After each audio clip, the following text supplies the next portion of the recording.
ಸಿಕ್ಕಾಪಟ್ಟೆ ಹೊಟ್ಟೆ ನೋಡ್ತದೆ. ಎಲ್ಲ ತೋರಿಸಿದ್ರು ಹೊಟ್ಟೆ ನೋವು ಕಡಿಮೆ ಆಗ್ತಾ ಇಲ್ಲ. ನೀವೇ ಹೊಡಿಸಿ ಸರಿ ಹೋಯ್ತಾ?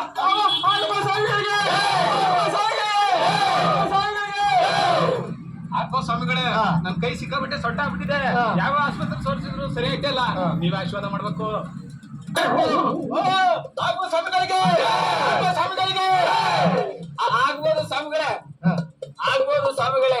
ನನ್ಗೊಂದು ಕಣ್ಕರಂಗಿಲ್ಲ, ಒಂದು ಕಣ್ಕರಂಗ್ ಮಾಡ್ತೀರ.